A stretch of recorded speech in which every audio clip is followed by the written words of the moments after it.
Alhamdulillah wassalatu wassalamu ala rasulillah Sayyidina wa maulana Muhammad ibni Abdillah wa ala alihi wa sahbihi wa man tabi'ahu wa mawala.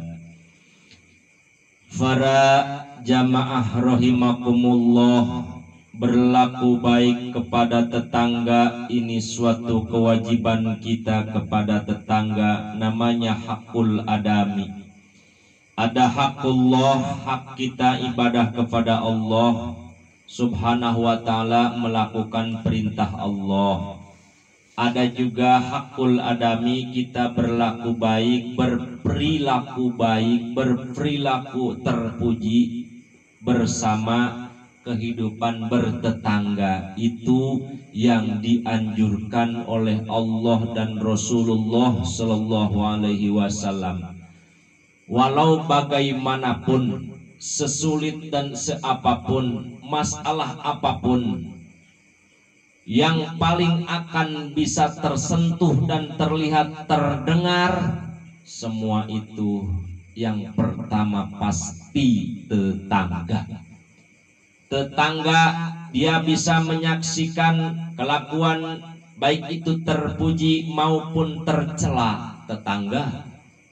Maka Rasulullah mengatur metode bersosialisasi dengan bertetangga yang baik itu bagaimana. Rasulullah Shallallahu Alaihi Wasallam berpesan lumayan sangat pahit. Kata Rasulullah Shallallahu Alaihi Wasallam, la yadkhulul jannata qati'un ay qati'ur rahmi. La yadkhulul jannata, tidak akan masuk surga orang yang memutuskan apa?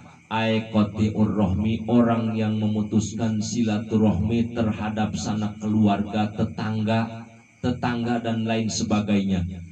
Dia ngurung diri, dia malas bersosialisasi bertetangga, dia malas berbagi pendapat sama tetangga, selalu benci terhadap tetangga, selalu iri terhadap tetangga, selalu hasut terhadap tetangga. Ini orang yang tertolak untuk masuk surga. Na'udzubillah min dzalik. Yuk kita istighfar, ya Allah, ini perbuatan saya memang kurang baik, kurang bagus sama tetangga. Tetangga saya mah padahal kalau pikir-pikir saya, dia itu soleh solehah, baik, tidak pernah ngegunjing saya, memfitnah saya, menghasut saya, tapi saya kok kenapa bisa iri dengki terhadapnya? Tetangga itu antara tetangga, mabainal tetangga wal tetangga seton. Antara tetangga dan tetangga, tengah-tengahnya ada setan. Kata setan, panggil nih dulu. Tuh, si anu mano, no. Gitu. Nanti langsung iya. Banyak contohnya. Saya mah pengen menceritakan hukumnya saja. Jadi orang yang berlaku baik kepada tetangga ini memang orang yang soleh dan solehah. Ini sesuai dengan Rasulullah Shallallahu Alaihi Wasallam dianjurkan.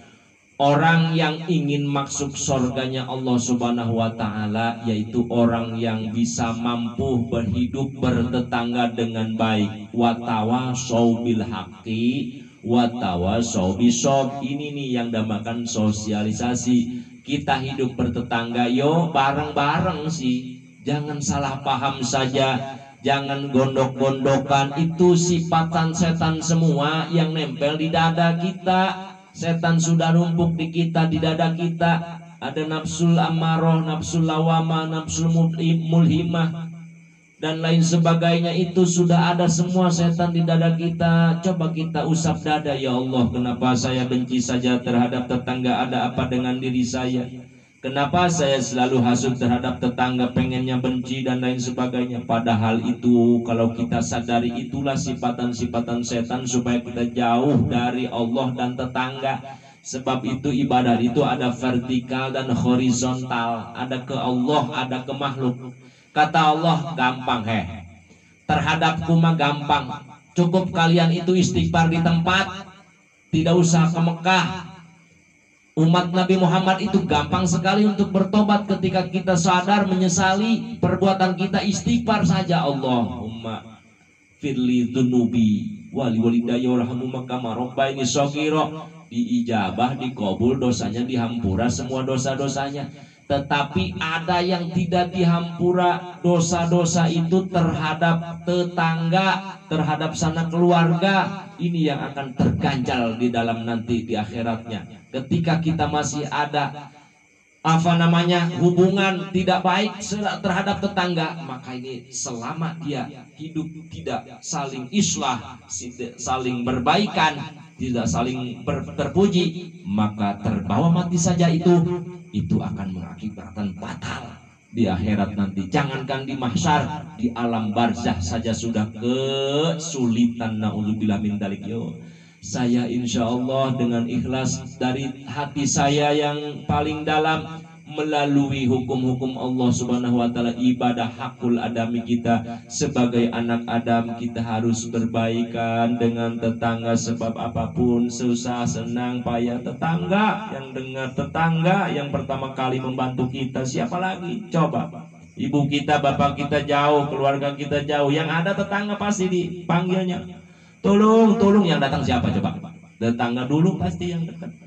Makanya ambil hikmah daripada itu, berlaku baik kepada tetangga itu adalah perbuatan yang dipuji Allah dan Rasulnya. Sebab Rasulullah SAW bertetangga dengan orang kafir, bertetangga dengan orang lain suku-suku dan sebagainya. Tetapi Rasulullah di dalam piagam Madinah mengatakan, qul ya ayyuhal kafirun la a'budu ma ta'budun wala antum a'biduna ma a'bud wala ana a'budu ma batum wala antum a'biduna ma a'bud. Itu sudah diatur semua undang-undangnya, bertetangga, bersosialisasi, bermasyarakat, bernegara, bahkan kita semua dalam internasional antar negara harus baikan. Indonesia harus menjalin baik dengan negara tetangga, kan begitu.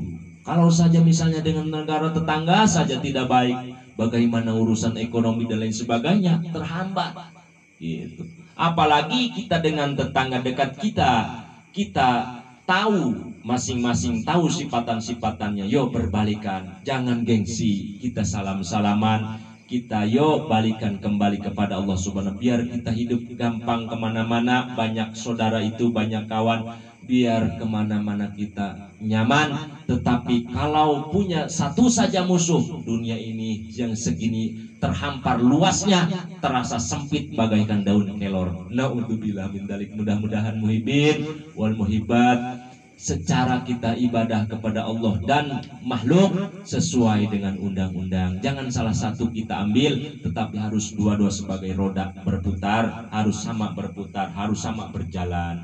Mudahan ada manfaatnya, bisa mengamalkannya, bisa hati kita melemaskannya untuk menerima sesadar-sadarnya. Assalamualaikum warahmatullahi wabarakatuh. Waalaikumsalam warahmatullahi